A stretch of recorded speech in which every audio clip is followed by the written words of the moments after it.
Frank with us? Up, Ricardo. Excellent. Any updates, Mike? Frank?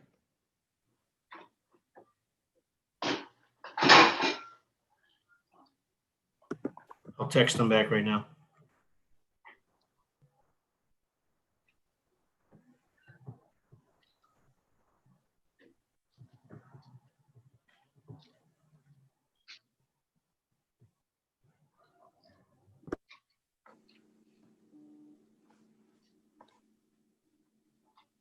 All right, we should go ahead and get started. Hopefully Frank will be with us any minute. Hopefully he'll be with us before we get to his name on the agenda.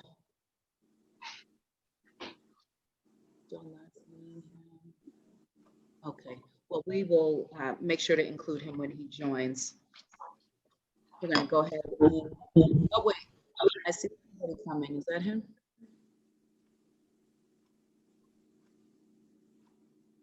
All right, we're gonna go ahead and get started. Please call the roll to ascertain the presence of the quorum. Councilor Arroyo, Present. Councilor Baker, He's coming into the room right now, Mr. Clerk. You want to repeat his name? yes. We'll come back to him at the end. Councilor Bach, Present. Councilor Braden, Present. Councilor Campbell, Here. Councilor Edwards, Councilor Sabi George, Present. Councilor Flaherty, Yeah. Councilor Flynn, Yeah. Councilor Janey, Present. Councilor Mejia, Here. Councilor O'Malley, Present. and Councilor Wu, Present.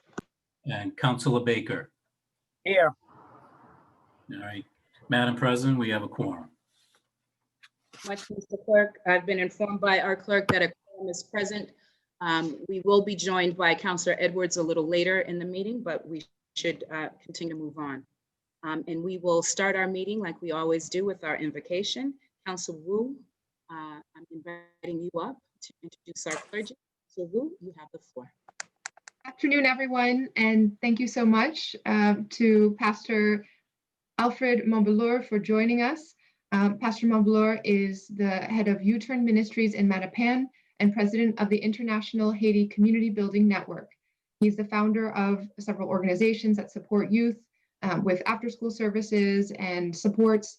He's worked with the Baker House, 10 Point Coalition, Boston Courts, Department of Social Services, probation, law enforcement to support youth development and community safety.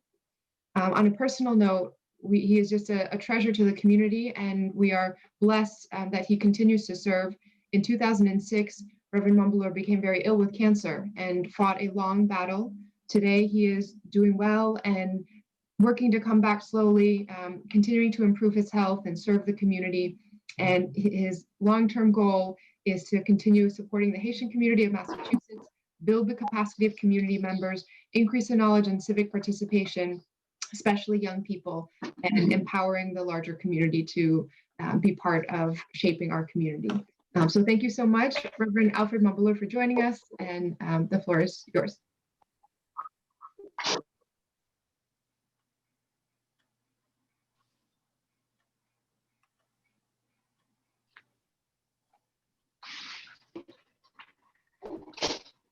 Pastor, I think we can't hear Thank you.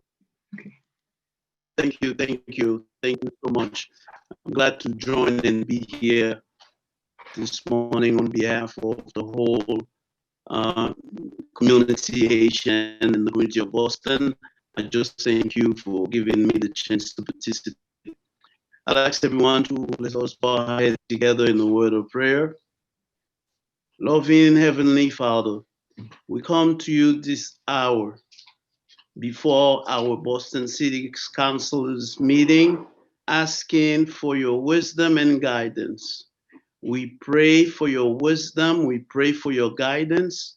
Lord, guide each and every step of our leaders, from the White House on down to our local officials. We pray today, especially for the city of Boston. We know that COVID-19 has been affecting the lives of our citizens. We call on you this morning, God, and we ask that you continue to lead and protect us as a nation.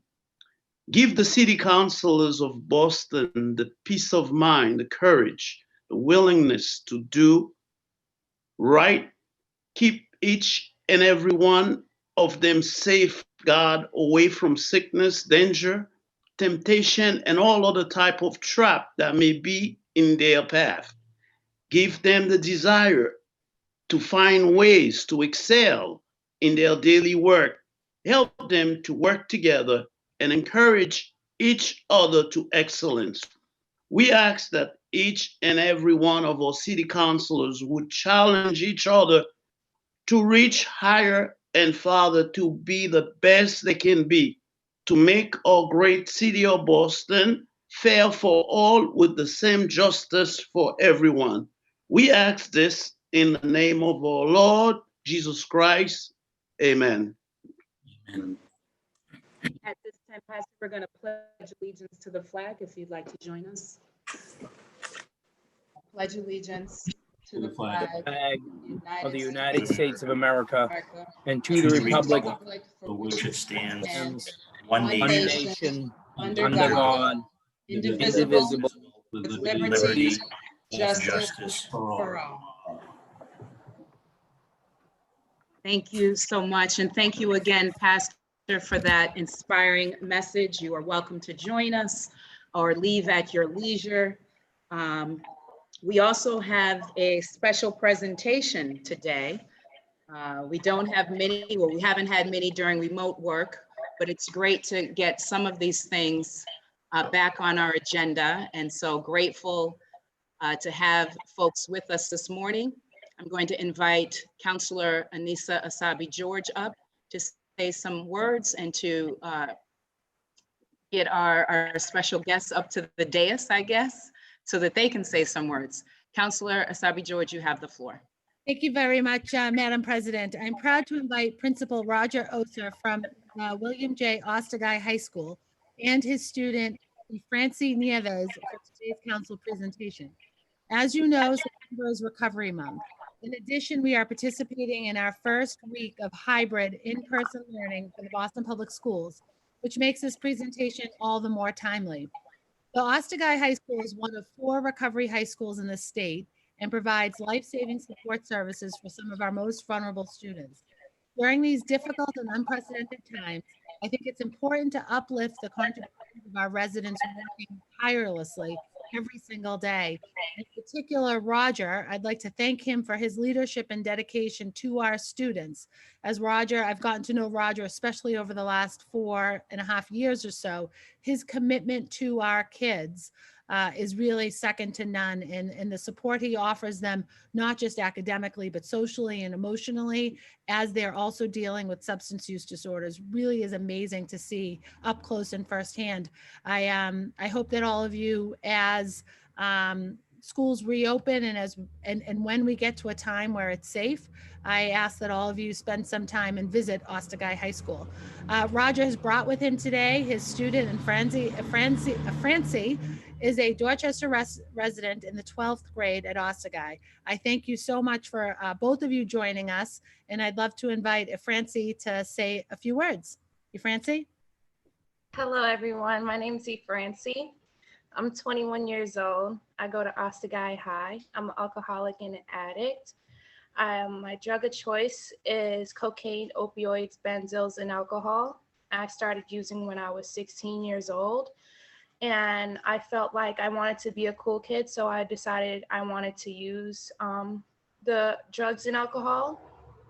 And it wasn't a good path for me. It was a horrible path for me. I went through a lot of tragedies throughout the time of using, and I wasn't working. I had no money. I dropped out of school when I was using also in the 12th grade, 2 months before graduation. And I done a lot in my life to change around. On May 28th of 2020, I had went into my first detox. I wasn't sure if I was ready for detox, but I had pushed myself really hard to get into detox. And it took a lot out of me to get into the detox. It was an okay detox, but it wasn't like the best I wanted it to be.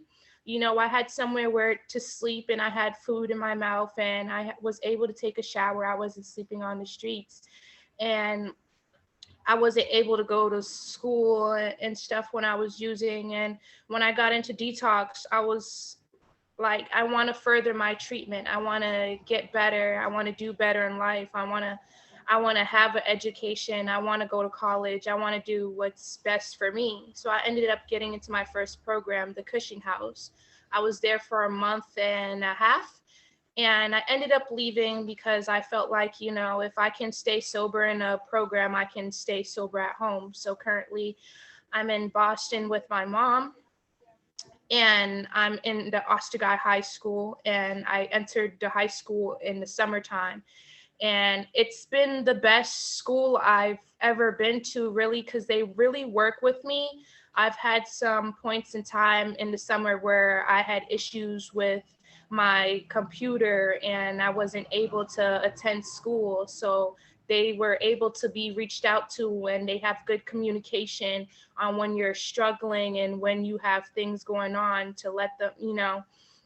And I had let them know that I was going through some things, and they still worked with me, and they still like, you know, we're here for you. We're going to keep doing what we have to do in order to get you graduated.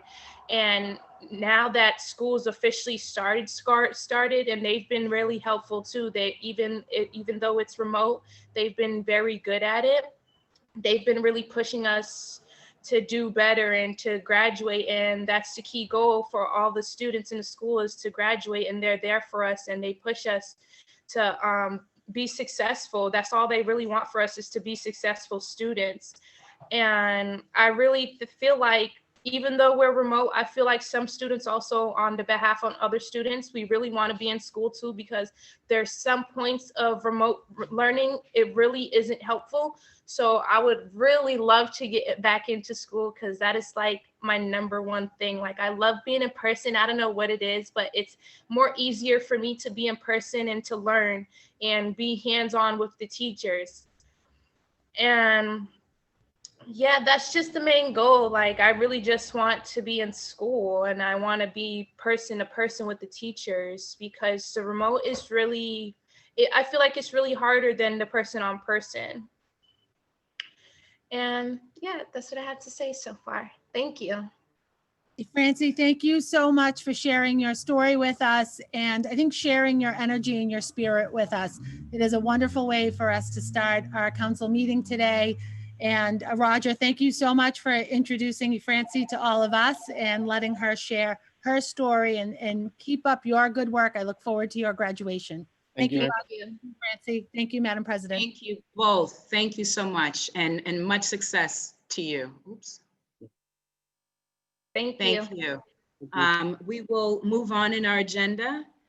Before we do that, Mr. Clerk, if you could please amend the attendance report to reflect that we've been joined by Councilor Edwards. Council Edwards, okay, Yes, thank you. wonderful.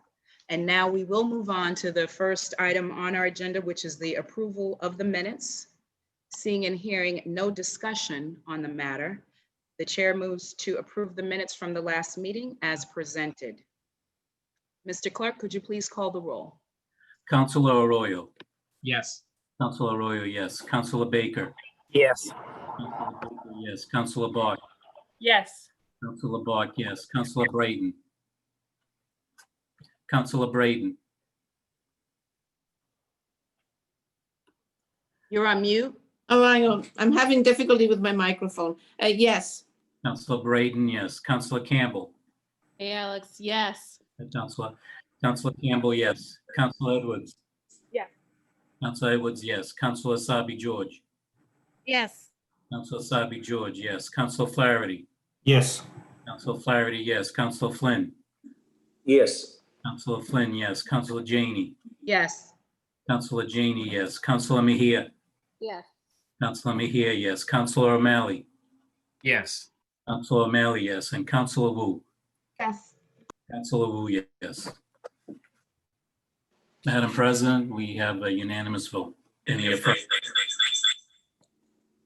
Okay, thank you. We seem to be having some technical difficulties with sound. I noticed that with the pastor. So if there's something we can do behind the scenes, that would be great. Thank you again, clerk. The minutes of the last meeting stand as approved. Let's move on now to reports of public officers and others. Mr. Clerk, if you could please read docket 1018 and 1019 together. Docket number 1018, notice was received from the city clerk in accordance with Chapter 6 of the ordinances of 1979 relative to action taken by the mayor on papers acted upon by the city council at its meeting of September 16, 2020. Docket number 1019, notice was received from the city clerk in accordance with Chapter 6 of the ordinances of 1979 relative to action taken by the mayor on papers acted upon by the city council at its meeting of September 23rd, 2020. Thank you so much. Dockets 1018 and 1019 will be placed on file. Let's move on to reports of committees next. And if you could read docket 0909, that would be great.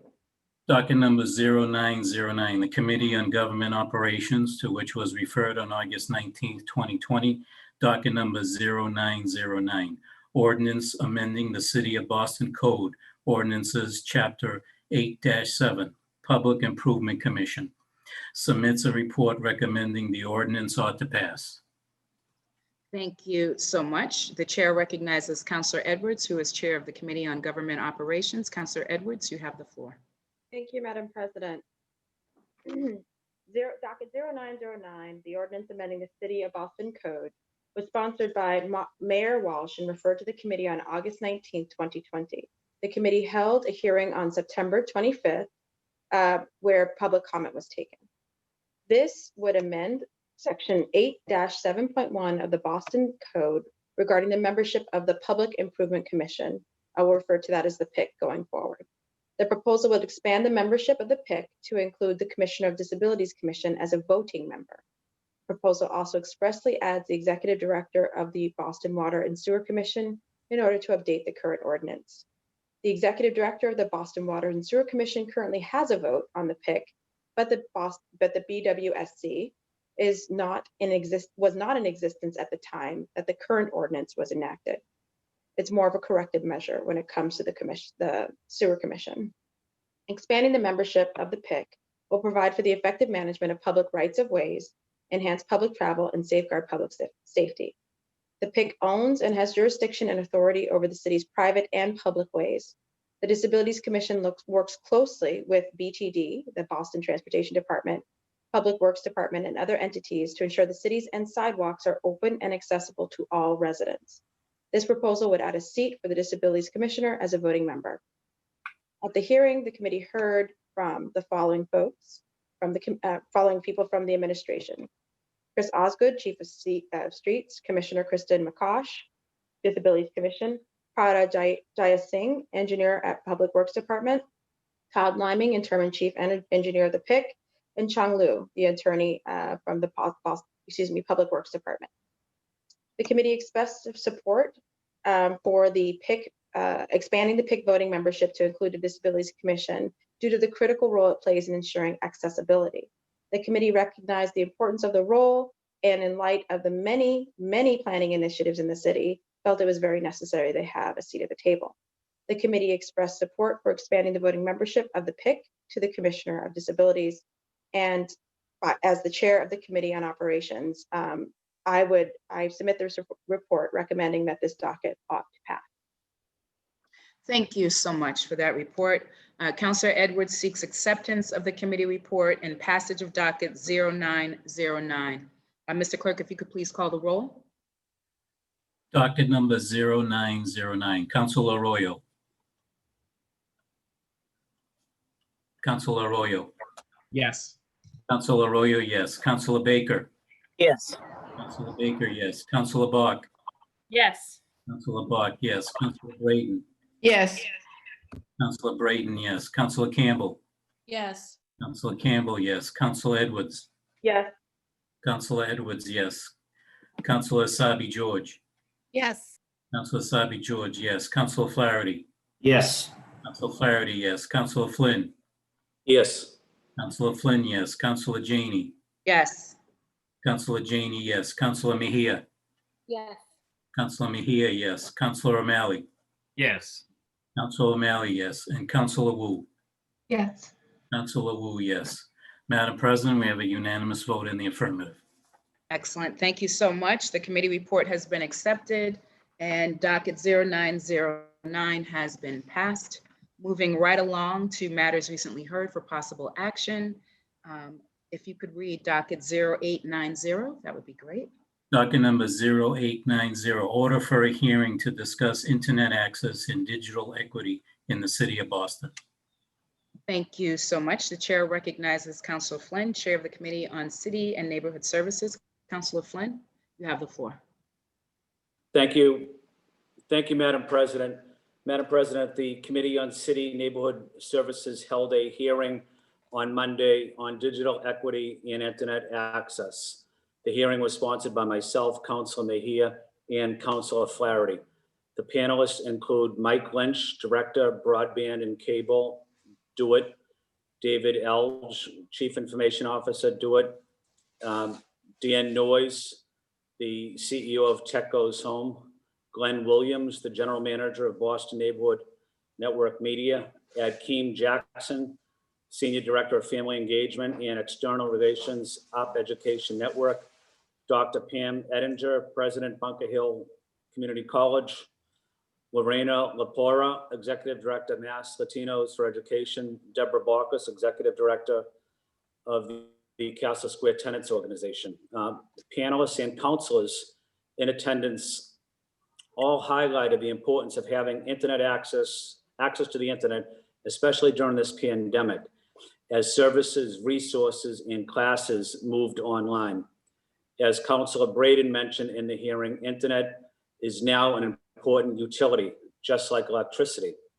We heard from DoIT about using the Digital Equity Fund to work together with organizations such as Tech Goes Home to provide classes on digital skills and expanding the city's wicked-free Wi-Fi and broadband network. We heard from BNN about how they broadcast classes and educational programs on their network for children and students at home. We heard from our community advocates panelists who spoke about the hardship that many students and residents face without access to quality internet during the pandemic, and emphasized the need for affordable and stable internet access, especially for working families, immigrants, seniors, and communities of color. I want to thank all of the city councilors for attending this hearing on Monday, as well as the panelists who testified.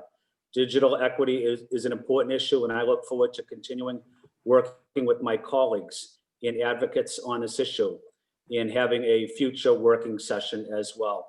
And Madam President, I would like to offer or ask my councilors, Councilor Mejia and Flaherty, if they would also like to weigh in on the hearing as well. Thank you, Only Madam. briefly, because we really only need to hear from committee chairs when we do these reports. But the chair recognizes Councilor Flaherty. I see your blue hand is up. Would you like to Thank you, say a Madam few President. words? Obviously, thank you to Chairman Flynn also for hosting the important hearing. And as he discussed, we had a great and very impressive group of panelists at Monday's hearing that prompted some good discussion about the digital divide and how it's impacting the city.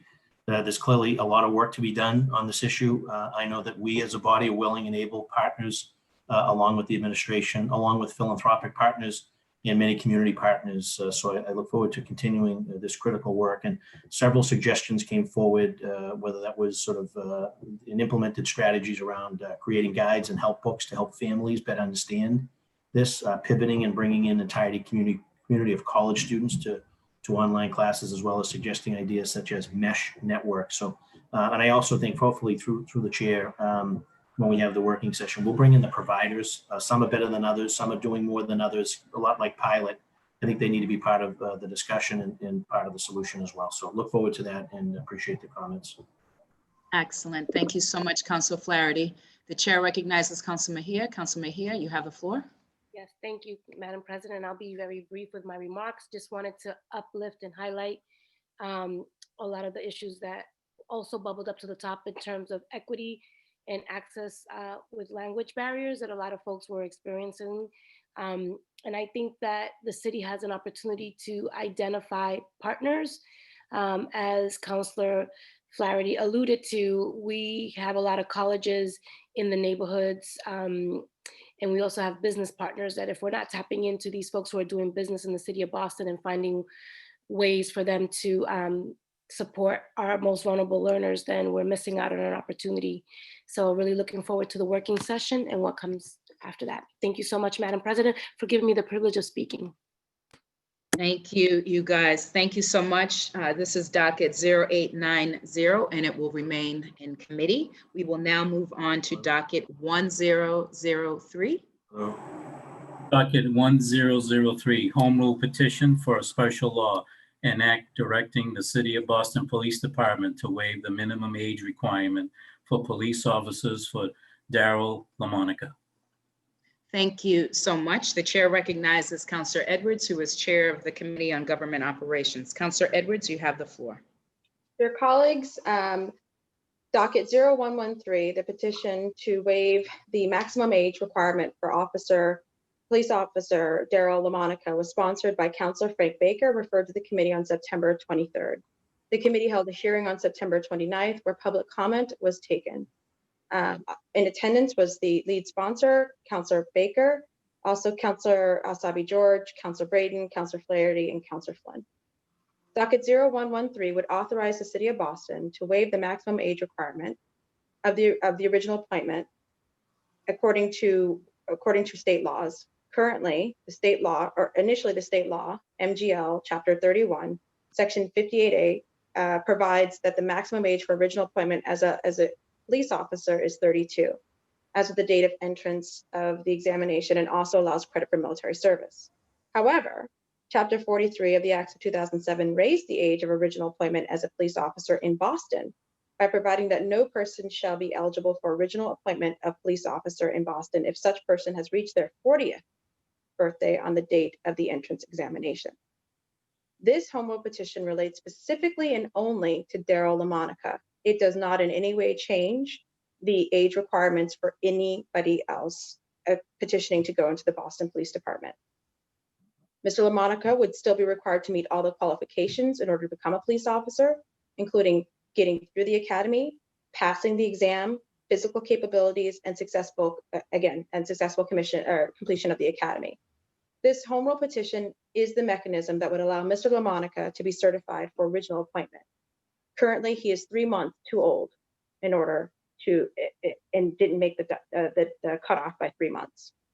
The committee asked about his background and discussed the procedural process and where Mr. LaMonica was in the process. He is trying to and currently going through it, but he still needs this home rule to allow him to complete. He testified specifically about the circumstances for which he previously left the police academy. In total transparency, he was in the academy, he made the cutoff, then had to leave. He had suffered some issues within his family, 2 deaths, and according to him, making no excuses, he lost focus. And he wants the opportunity, the second chance, to maintain that focus and to continue on with his career. He has learned from his experience. He is born and raised in Boston. He was graduated from South Boston High School, then ultimately now lives in Dorchester. He is completely committed to being a police officer and said that has been his lifelong goal. So therefore, passage of this home rule petition is still required in order for him to continue on that path and to be ultimately still evaluated as to whether he can be a police officer. By the chair, or as chair of the Committee on Government Operations, I submit this report recommending that this docket ought to pass. Thank you so much. Councilor Baker, as sponsor of this legislation, would you like to say a few brief words before we move forward? I just thank you, Madam President. I just like to thank the chair. She gave a very good synopsis there. Daryl's been his family's been friend with my family for years. If we do give Daryl this second chance, we have to, or we'll have to go up to the State House past that. He has to go through all the police, the psych visits, the home visits, all that stuff. So this does not make him a police officer. He still has quite a bit of hurdles to get through. We're just allowing him to continue forward. The police could get through everything and then offer him a spot and then realize he's 3 months too old. So to avoid all that, I appreciate my colleagues that came yesterday. And if you would vote to give Daryl a second chance, that would be good. I believe he'll be a great police officer. Thank you. Thank you so much, Counselor Baker and Counselor Edwards. Seeing and hearing no other discussion. Okay, no other discussion. Counselor Edwards seeks acceptance of the committee report and passage of docket 1003. Mr. Clerk, if you could please call the roll. Docket 1003, Counselor Arroyo. Yes. Counselor Arroyo, yes. Counselor Baker. Yes. Counselor Baker, yes. Counselor Bach. Yes. Counselor Bach, yes. Counselor Braden. Yes. Counselor Braden, yes. Counselor Campbell. Yes. Counselor Campbell, yes. Counselor Edwards. Yes. Counselor Edwards, yes. Counselor Asabi George. Yes. Counselor Asabi George, yes. Counselor Flaherty. Yes. Counselor Flaherty, yes. Counselor Flynn. Yes. Counselor Flynn, yes. Counselor Janey. Yes. Counselor Janey, yes. Counselor Mejia. Yes. Counselor Mejia, yes. Counselor O'Malley. Yes. Counselor O'Malley, yes. Counselor Wu. Yes. Counselor Wu, yes. Madam President, 13th vote is unanimous in the affirmative. Thank you so much. The committee report has been accepted and docket 1003 has been passed. We'll now move on to docket 0983. Docket number 0983, order for a hearing regarding planning to support our restaurants and bars. Excellent. Thank you. The chair recognizes Councilor Mejia, who is chair of the Committee on Small Business and Workforce Development. Councilor Mejia, you have the floor. Thank you, Madam President. Yesterday's hearing on supporting restaurants and bars was incredibly important and timely. Docket 0983, order for a hearing regarding planning to support our restaurants and bars, was sponsored by Councilor Bach and Breeden. And I also like to thank my other colleagues who attended, Councilors Campbell, Flynn, Arroyo, O'Malley, and Asabi George. The panelists included folks from the industry, Bob Luce, who's the president and CEO of Massachusetts Restaurant Association, Michael Serpa from Select Oyster, Ginger Brown, the executive director of Jamaica Plain / Center Street, South Main Streets, Jay Walsh, executive director of Downtown North Association, and Doug Bacon, Red Paint Hospitality Group. In regards to the administration, we were joined by Natalia Uberti, who is the Director of Small Businesses, Chris English, the Chief of Staff for ISD, Dan Manning, Assistant Commissioner of ISD, Vineet Gute, Director of Planning for BTD, Jacob Wiesel, Public Realm Directors for BTD, and Leslie Delaney Hawkins, Executive Secretary for the Boston Licensing Board. I think this hearing really reminds me of a day like today when we woke up to lots of rain and most outdoor seating may not be an option. In the hearing, we explored the need to find ways to support restaurants and bars as we go into the winter. As of now, 1 in 5 restaurants in Massachusetts have closed since the outbreak of this pandemic. And we can't lose risking more because of outdoor seating is no longer an appeal to people when it's 10 degrees below freezing. During this hearing, we talked about new and innovative ideas to adjust to the cold weather, such as an in-frame tent and canopies that cover the whole street. We also talked about the current outreach to small businesses and how the city is preparing small businesses for the months ahead. It was a solution-oriented hearing, and I would like to thank the sponsors of this docket, Councilors Bach and Breeden, for being intentional about that. There's still so much work to do on this issue, and for that reason, we would like to keep this matter in committee. And I also would just like to add that we have an amazing opportunity to figure out ways, again, that we can partner with universities to maybe help, maybe students can sign up to help organize events to help support small businesses. Also figuring out if the U-Haul companies can open up space for businesses to be able to store the items that they're not going to be able to use. So a lot of great ideas came about. Looking forward to keeping this in the committee so we can keep the dialogue going. Thank you, Madam. Thank you so much. Docket 0983 will remain in committee, and we'll now move on to motions, orders, and resolutions. Can, Mr. Clerk, if you could please read docket 1020. Docket number 1020, Councilor O'Malley offered the following: an order for a hearing on expanding hydration and hygiene water stations in the city of Boston. Thank you so much. The chair recognizes Councilor O'Malley. Councilor O'Malley, you have the floor. Thank you very much, Madam President. Before I begin, I wanted to just thank a couple members of my team, Peter Favorito and Alyssa Huberts, for their incredible work on this, as well as Olivia Ardito, who was one of my interns, BPS interns over the summer, did some really great research. And I also wanted to thank Rebecca Paul, who is a constituent from Jamaica Plain, who let me know about some of the innovative things that are happening up in Gloucester, Massachusetts, as it relates to hydration stations. For me, this is kind of an interesting hearing order, because it was 7 or 8 years ago that I first did a hearing order on establishing water filling stations in our parks and playgrounds. That work was sort of driven by both the environmental impact that single-use water bottles have on our environment, the fact that Massachusetts ranks 4th in the country for use of plastic water bottles. You know, one would argue it's good that we're so health conscious and healthful, but obviously they are terrible for the environment, and also the cost associated with it. As a result of our work, 7 or 8 years ago, now as part of the specs in all parks and playgrounds throughout Boston, we have water filling stations when things are being renovated or when new playgrounds are coming online. And that's something I'm very, very proud of, the work that we did as a council back then to advance that. And I think it's important to revisit this idea and look at it through a different lens, a slightly different lens, as it relates to not only the environmental impact or the very real cost, but also the health impact and the importance of hydration. In a time of uncertainty and instability, the last thing that Bostonians should have to worry about is access to clean and healthy water.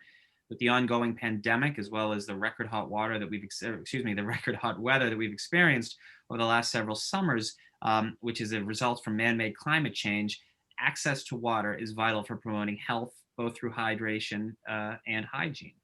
And we all know how important hand washing is, how critical it is, how soap has been the #1 way to save ourselves and prevent the spread of the coronavirus. And we all know that we're washing hands like surgeons now, and perhaps when we didn't before, and that will continue to help reduce the spread of the coronavirus, as well as other infectious diseases. And we are now in flu season. While Boston has already demonstrated its commitment and access to hygiene during this emergency, other cities from around the country have implemented ideas that Boston can benefit from greatly.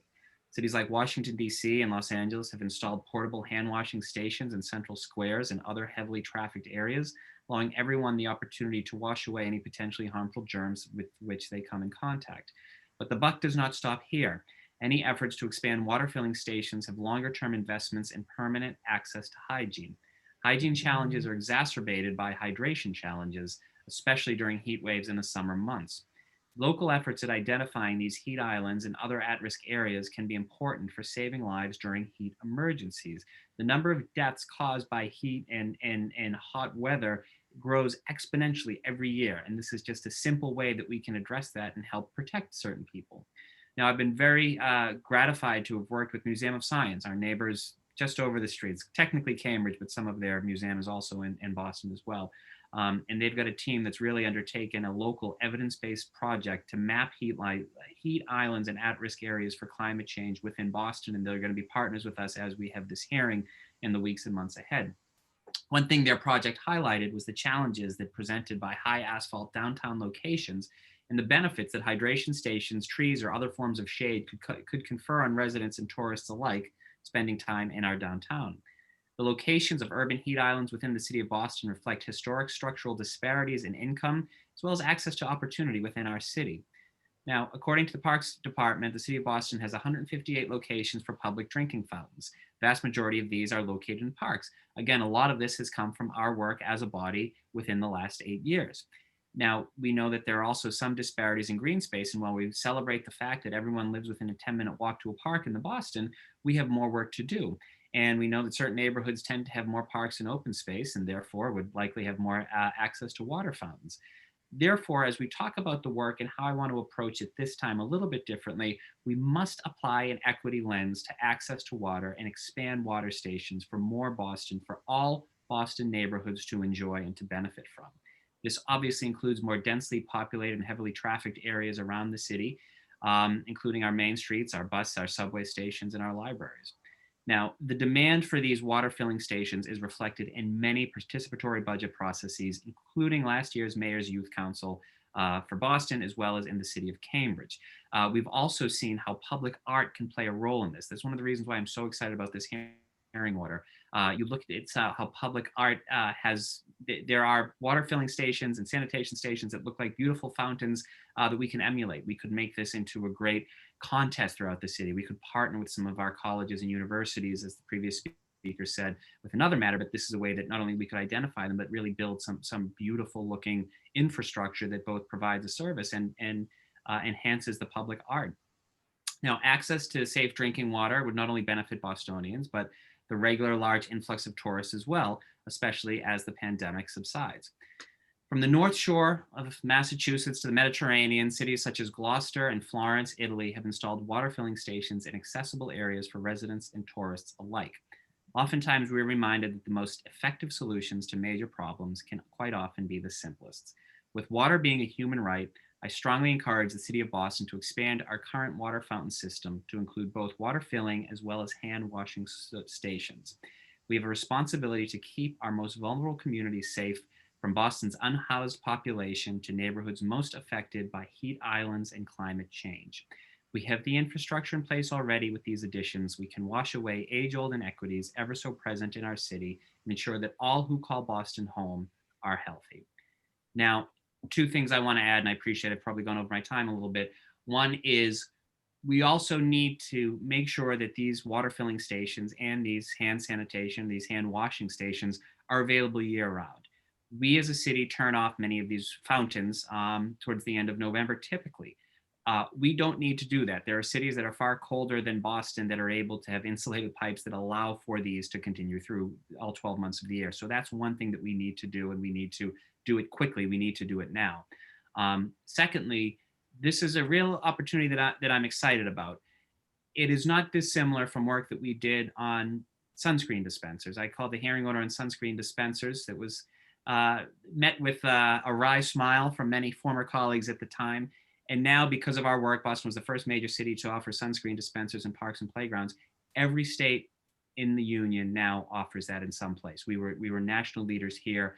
I think as it relates to hydration, as it relates to hygiene, as it relates to access and services that are good for the environment, good for public health, and address inequities that are inherent, this is a win-win all around. So I'm really excited for this opportunity. Look forward to working with all of you. There's no shortage of great folks in the city who've done some great work. Obviously, the mayor's been committed to this with some of his comfort stations, but this is beyond that. This is something that really we want to look at citywide and look forward to making this a reality and having Boston once again lead the way.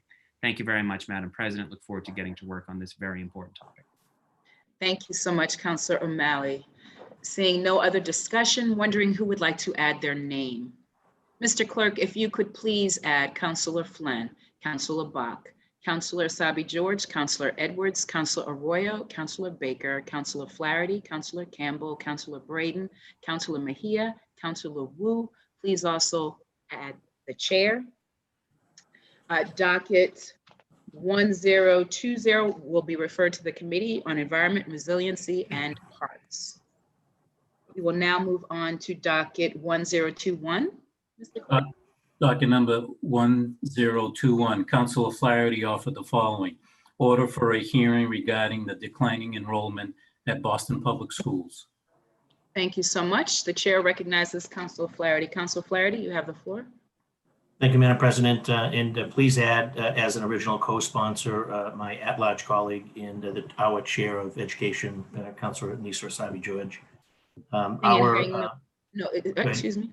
Seeing and hearing no problems with that. Councilor Asabi George has been added as an original co-sponsor. Thank you, Councilor Flaherty. Thank you, Madam President. Our Boston Public Schools have been through an enormous amount of upheaval, change, and uncertainty as a result of COVID-19. And I can say that Mayor Walsh, Superintendent Caselius and her team, the Boston Teachers Union, our many teachers, janitorial staff, paraprofessionals, secretaries, librarians, school nurses, bus drivers, school food service workers, and many other professionals that have kept our school communities running. They deserve to be acknowledged for their Herculean efforts that it's taken to pivot our schools from the remote format over the last several months to prepare for the beginning of a phased in-person learning October 1st. So our parents, our grandparents, aunts, uncles, older brothers and sisters, tech savvy neighbors, cousins, you name it, anyone that has helped make online schoolwork available and possible for our children deserve applause as well. Nonetheless, it's troubling to hear about the 5,000 student enrollment decline from 2016 to 2017 numbers at a time when the city's overall population has seen an uptick. So while the COVID impact it's been significant on our student enrollment figures, that shouldn't minimize that this decline comes during a time when our Catholic schools, after years-long downward trend in enrollment, have experienced significant growths in enrollment, and as a result of which many may now stay open. And I can speak to a lot of our Catholic schools that provide good quality education throughout our city, and this is clearly an opportunity for them. The numbers are staggering. In a recent Times Magazine article, Boston Trinity Academy was highlighted as experiencing a 40% increase in their applications. And interestingly enough, it was also mostly, if not all, from Boston public school families.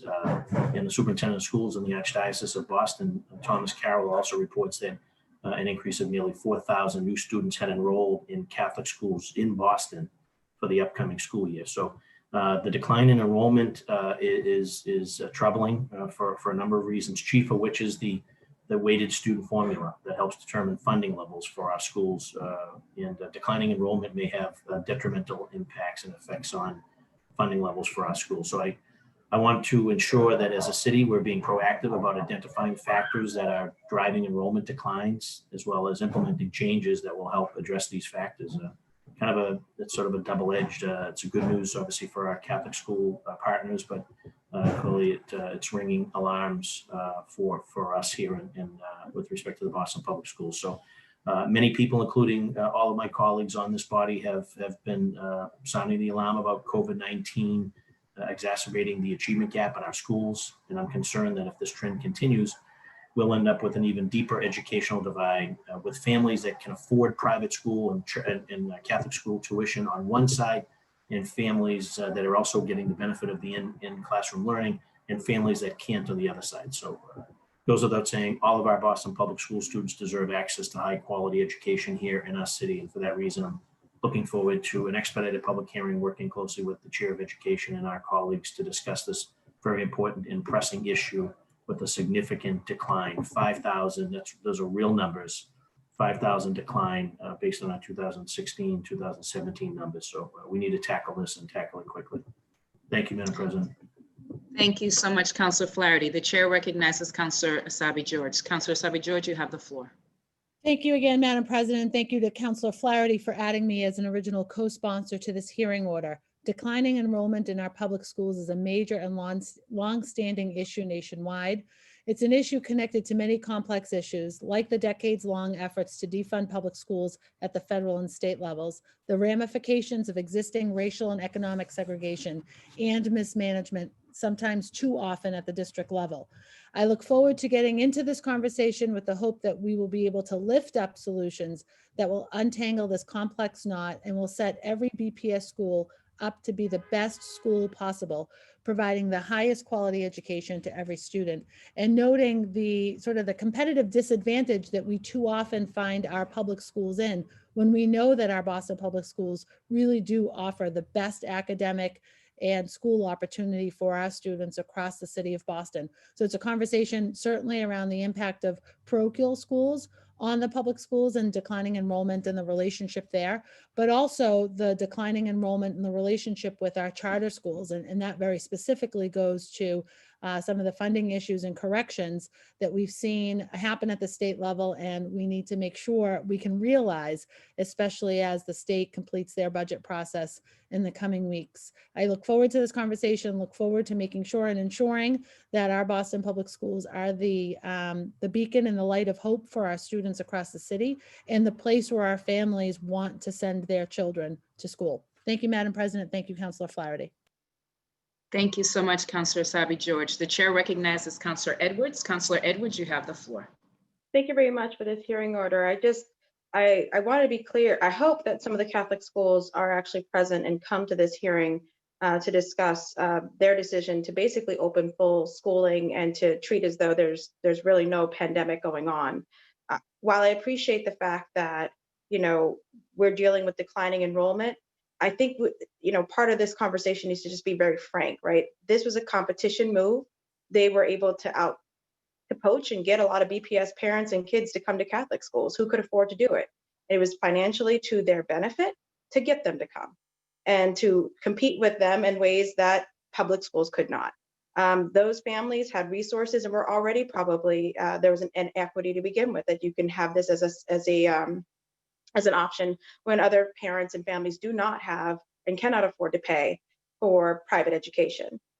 So I think, you know, it's God not bless innocent. you. Thank you. It's simply not innocent, and it's not just a happenstance. I think the Catholic schools played an interesting role right now, and I think that it's to their financial benefit, and I think that they're taking an aggressive stance in this pandemic, and I look forward to hopefully telling that to them, to their faces, but also that we should have a real conversation about that. That's a problem as far as I'm concerned. Thank you, Councilor Edwards. Seeing no other discussion, any colleagues who would like to add their names, please show a physical hands. Mr. Clerk, if you could please add Councilor Flynn, Councilor Bach, Councilor Mejia, Councilor Wu, Councilor Campbell, Councilor Baker, Councilor Arroyo, and please also add Councilor O'Malley, and please also add the chair. Thank you so much.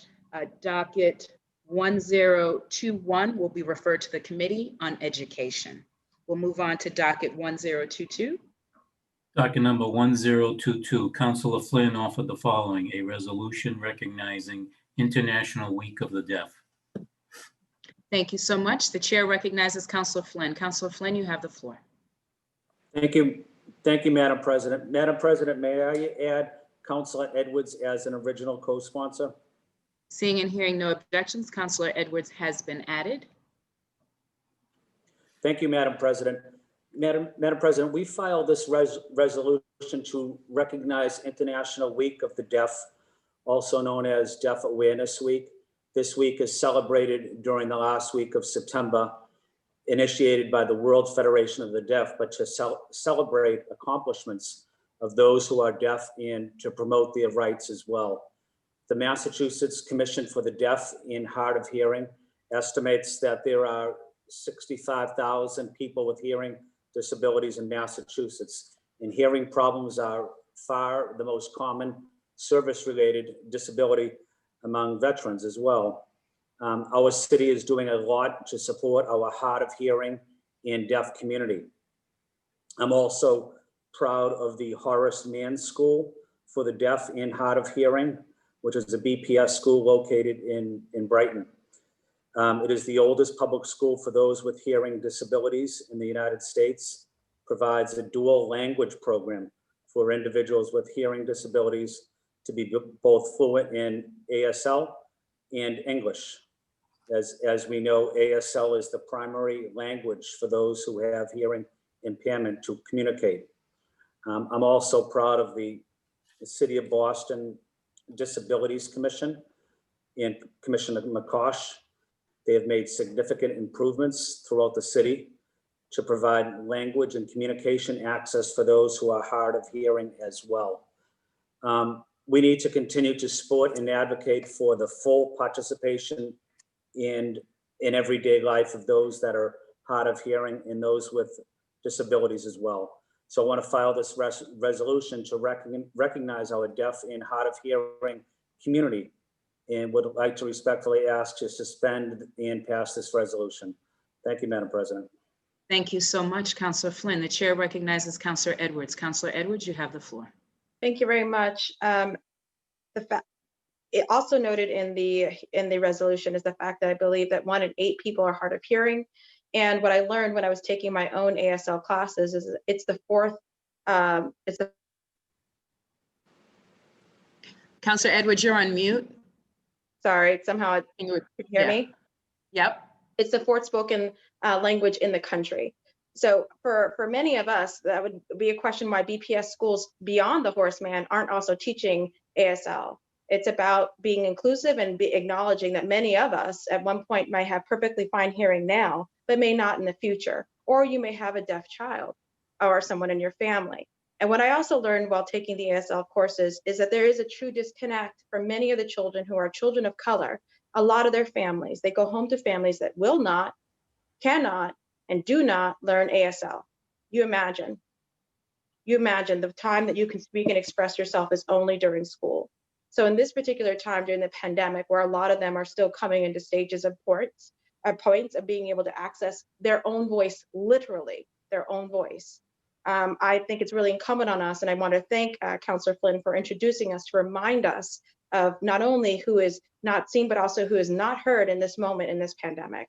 So I hope that we use this moment to think about having ASL options throughout all of our schools, just like we would want to teach Spanish or Haitian Creole, but also to make sure that when we're talking about, the disconnect and understanding that a lot of families with deaf children are in unique positions where many of them, the children are trying to navigate our world without us reaching out and trying to welcome them in. So thank you so much, Councillor Flynn, for this opportunity.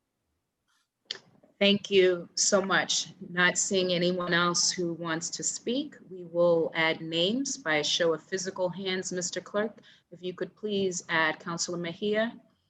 You already have Councillor Edwards, Councillor Bach, Councillor Arroyo, Councillor Baker, Councillor O'Malley, Councillor Braden, Councillor Asabi George, Councillor Flaherty, Councillor Wu, Councillor Campbell, and please also add the chair. Councillors Flynn and Edwards seek suspension of the rules and adoption of docket 1022.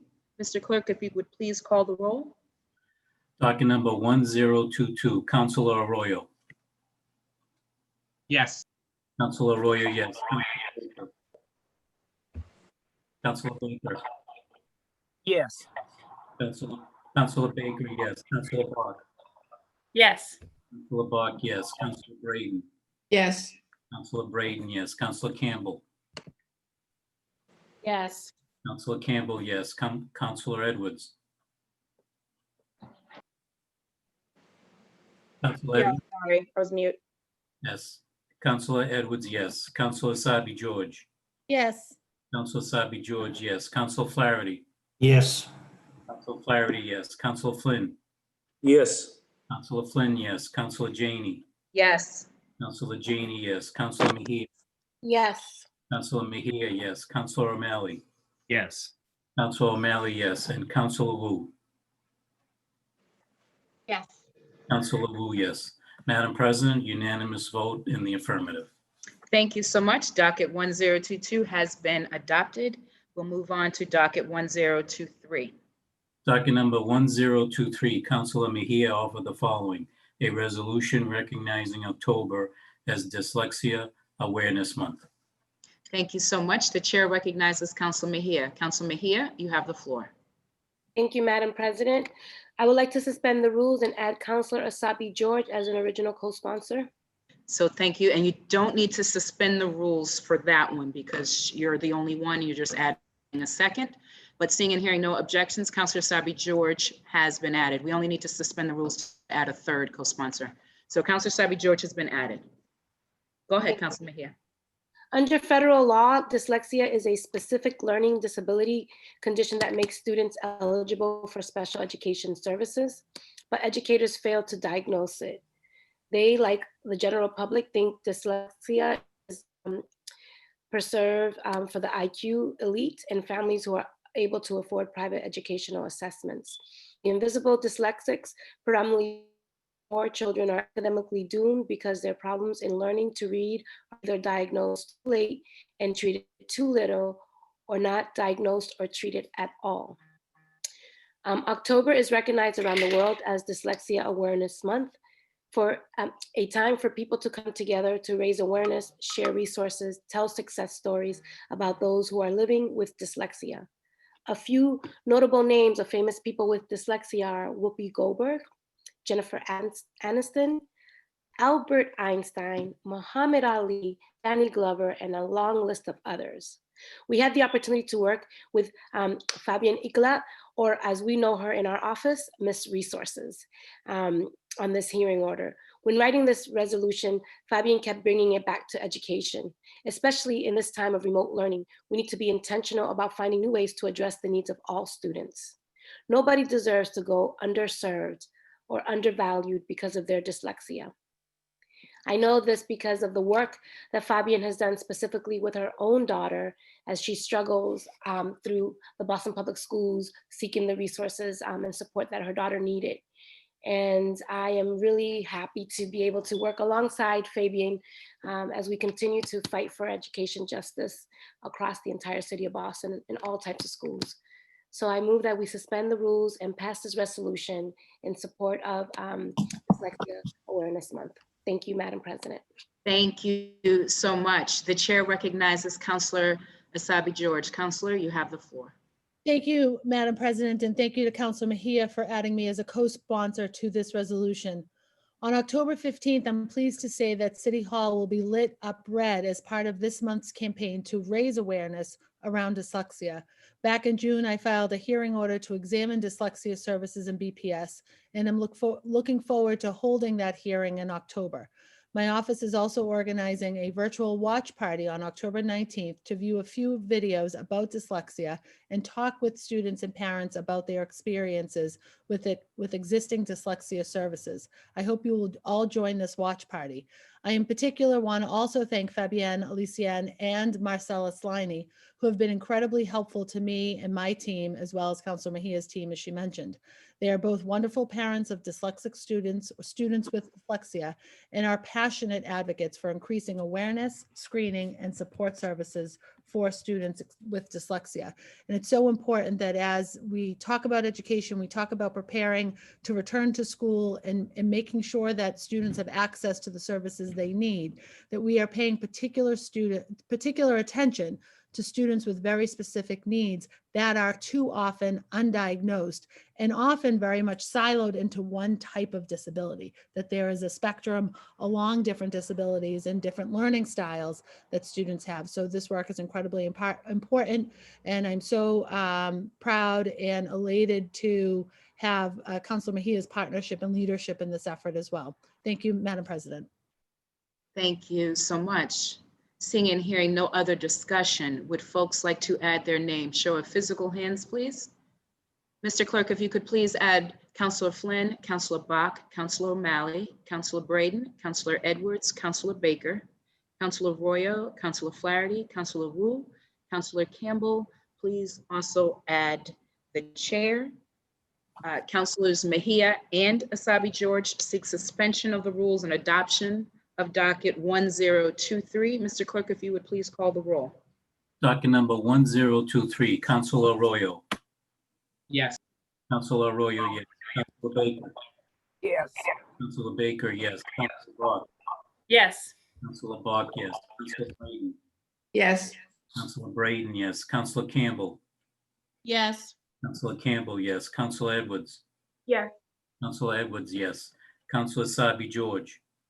Yes. Councilor Asabi George, yes. Councilor Flaherty. Yes. Councilor Flaherty, yes. Councilor Flynn. Yes. Councilor Flynn, yes. Councilor Janey. Yes. Councilor Janey, yes. Councilor Mejia. Yes. Councilor Mejia, yes. Councilor O'Malley. Yes. Counselor O'Malley, yes, and Counselor Wu. Yes. Counselor Wu, yes. Madam President, unanimous vote in the affirmative. Thank you so much. Docket 1023 has been adopted. We'll move on to personnel orders starting with docket 1024. Docket number 1024, Counselor Janey for Counselor Asabi George. Counselor Asabi George seeks passage of docket 1024. Mr. Clerk, if you could please call the roll. Docket number 1024, Counselor Arroyo. Yes. Counselor Arroyo, yes. Counselor Baker. Yes. Counselor Baker, yes. Counselor Bach. Yes. Counselor Bach, yes. Counselor Braden. Yes. Counselor Braden, yes. Counselor Campbell. Yes. Counselor Campbell, yes. Counselor Edwards. Yes. Counselor Edwards, yes. Counselor Asabi George. Yes. Counselor Asabi George, yes. Counselor Flaherty. Yes. Counselor Flaherty, yes. Counselor Flynn. Yes. Counselor Flynn, yes. Counselor Janey. Yes. Counselor Janey, yes. Counselor Mejia. Yes. Counselor Mejia, yes. Counselor O'Malley. Yes. Counselor O'Malley, yes. And Counselor Wu. Yes. Counselor Wu. Madam President, affirmative, unanimous vote in the affirmative. Thank you so much. Docket 1024 has passed. Now we will move on in our agenda to late files. As people know, I still frown upon late files. We do have two today, and one is a personnel order. So one is a personnel order from Councilor Braden. The other is a letter from our colleague explaining her tardiness. So at this point, the chair would like to add these to the agenda, and will do so by a roll call vote.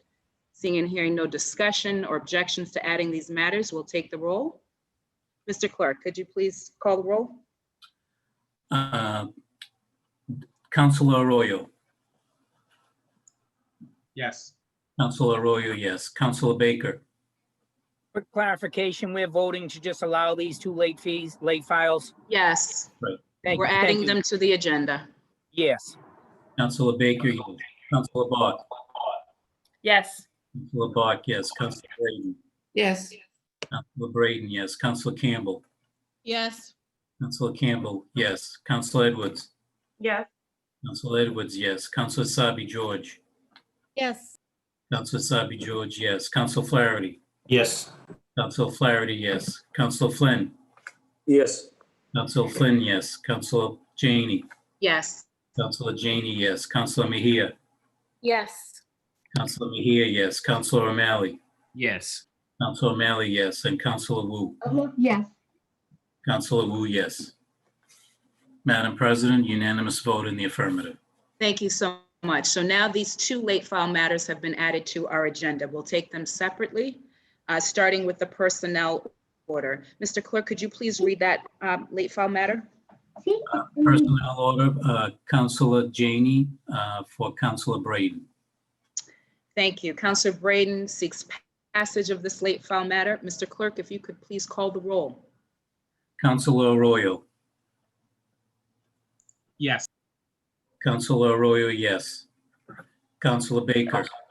Yes. Counselor Baker, yes. Counselor Bach. Yes. Counselor Bach, yes. Yes. Counselor Braden, yes. Counselor Campbell. Yes. Counselor Campbell, yes. Counselor Edwards. Yes. Counselor Edwards, yes. Counselor Asabi George. Yes. Counselor Asabi George, yes. Counselor Flaherty. Yes. Counselor Flaherty, yes. Counselor Flynn. Yes. Counselor Flynn, yes. Counselor Janey. Yes. Counselor Janey, yes. Counselor Mejia. Yes. Counselor Mejia, yes. Counselor O'Malley. Yes. Counselor O'Malley, yes. And Counselor Wu. Yes. Counselor Wu, yes. Madam President, unanimous vote in the affirmative. Thank you so much. So that was the personnel order for Counselor Braden, and that has been passed. We will now move on to the second late file matter. Mr. Clerk, if you could please read it into the record. Madam President, I don't have that. So I've sent, do you have the email? My apologies, Madam President, we sent it to Council or to Clerk Feeney. That's all right. Counselor Edwards, thank you. Mr. Clerk, if you check your email, you should have an email from me about a half hour ago with the actual letter. We're going to read it into the record. Oh, yes, I got it. Thank you so much. If you could read that letter into the record. This is the second late file matter, everyone. Dear Council President Janey and City Clerk Feeney, I regret to inform you that I'll be tardy for our weekly council hearing on September 30th, 2020. I sincerely apologize for my brief absence. Thank you, and please read this letter into the record. Council Lydia Edwards. Thank you so much. We have to vote on this matter as well. Mr. Clerk, if you would please call the roll. Councilor Arroyo. Just to be clear, what matter are we voting on right now? This is the second late file matter, which is a letter from Councilor Edwards yes. explaining why she was tardy for Yes. the meeting. So the two late file matters, the first one was a personnel order. We just voted on that one. Now we're voting on the letter. Yes. Councilor Arroyo, yes. Councilor Baker. Yes. Councilor Baker, yes. Councilor Bach. Yes. Councilor Bach, yes. Councilor Braden. Yes. Councilor Braden, yes. Councilor Campbell. Councilor Campbell. Yes. Councilor Campbell, yes. Councilor Edwards. Yes. Councilor Edwards, yes. Councilor Asabi George. Yes. Councilor Asabi George, yes. Councilor Flaherty. Yes. Councilor Flaherty, yes. Councilor Flynn. Yes. Councilor Flynn, yes. Councilor Janey. Yes. Councilor Janey, yes. Councilor Mejia. Councilor Mejia. Oh, she's trying to get into the room. Councilor O'Malley. Yeah. Yes. O'Malley, yes. Councilor Wu. Yes. Councilor Wu, yes. Councilor Mejia. Yes, I got kicked off, but I'm here. Okay. Councilor Mejia, yes. Madam President, unanimous vote in the affirmative. Thank you. And I'm not sure we even needed to vote. That matter is being placed on file. Thank you. Now we'll move on to green sheets. And I don't believe we have anything coming off the green sheets, right? We've gotten no notification. Great. We will then move on to the consent agenda. Okay, and I don't believe there have been any additions there. So we will just adopt it as is. The chair moves for adoption of the consent agenda. Mr. Clerk, if you could please call the roll for that. That we do need a roll call vote. Councilor Arroyo. Yes. Councilor Arroyo, yes. Councilor Baker. Yes. Councilor Baker, yes. Councilor Bach. Yes. Councilor Bach, yes. Councilor Braden. Yes. Councilor Braden, yes. Councilor Campbell. Yes. Councilor Campbell, yes. Councilor Edwards. Yes. Yes. Councilor Edwards, yes. Councilor Asabi George. Yes. Councilor Asabi George, yes. Councilor Flaherty. Yes. Councilor Flaherty, yes. Councilor Flynn. Yes. Councilor Flynn, yes. Councilor Janey. Yes. Councilor Janey, yes. Councilor Mejia. Yes. Councilor Mejia, yes. Councilor O'Malley. Yes. Councilor O'Malley, yes. And Councilor Wu. Yes. Councilor Wu, yes. Madam President, unanimous vote in the affirmative. Thank you so much. The consent agenda has been adopted. And we will now move on to announcements. Show of blue hands from any of my colleagues who would like to make a brief announcement. Thank you so much. The chair recognizes Councilor Asabi George. Thank you, Madam Chair. Later today, I'll be circulating a letter to council members regarding the need for more state support for our early education and childcare centers. As you know, these centers have been struggling immensely during this pandemic. There has been little to no additional funding to support these centers. They are short on PPE, and the workforce, which is primarily comprised of Black and Brown women, are decidedly underpaid for their work. I ask you all to sign on to this letter and send a clear message from this body that we need to support our early education and child care providers. I'd also like to share that this Friday we'll be continuing our Lunch and Learn series.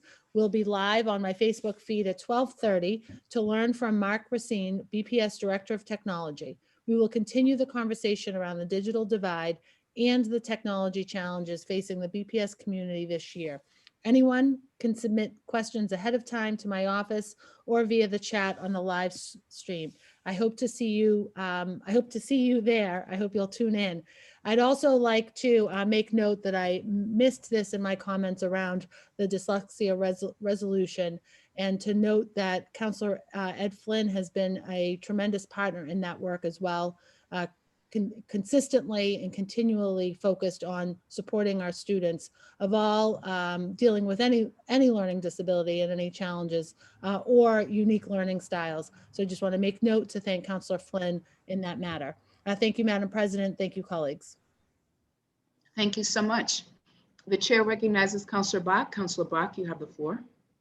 Thank you so much, Madam President, and thank you to you and my colleagues. This is a true moment of personal privilege. I just wanted to note in the tributes today, my grandfather, John Beamish Lister, passed after I won this seat, but before I took office on the council. And because of delays related to COVID, we were only able to bury him this weekend and to inter his ashes down at the National Military Cemetery in Bourne.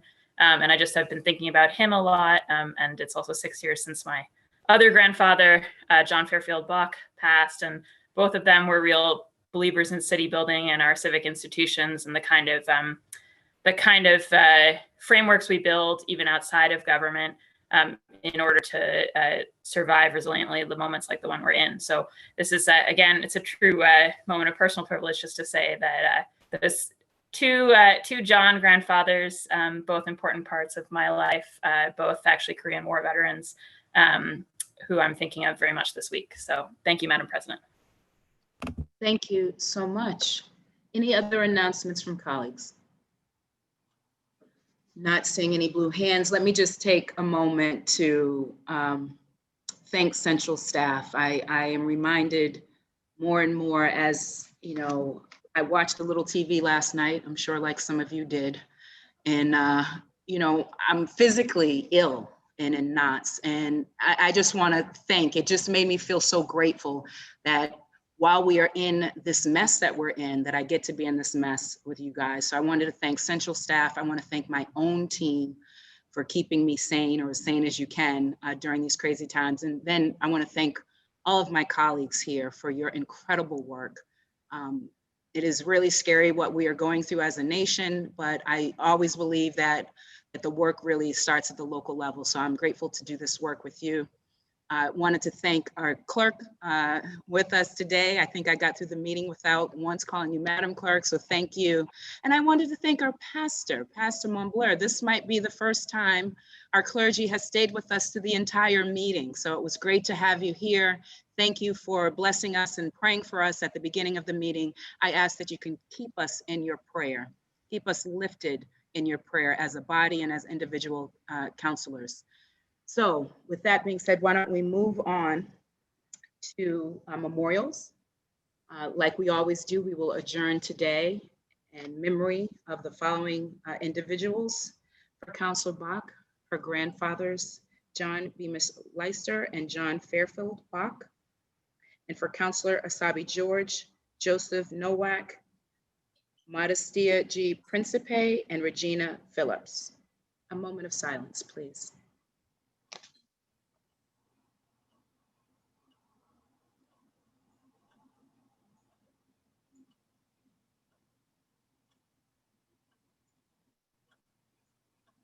Thank you. The chair moves that when the council adjourns today, it does so in memory of the aforementioned individuals. It is scheduled to meet again on Wednesday, October 7th at 12 noon for the safety of all involved, the general public, our staff. This meeting will be held online virtually and posted on YouTube. Viewers can go to YouTube or to our city's website and view this meeting and participate by going to boston.gov/city-council-TV. Again, that's boston.gov/city-council-TV. All those in favor of adjournment, please say aye. Aye. Aye. Aye. Aye. The council is adjourned. Have a Good day. great day, everybody. Thanks all. You too.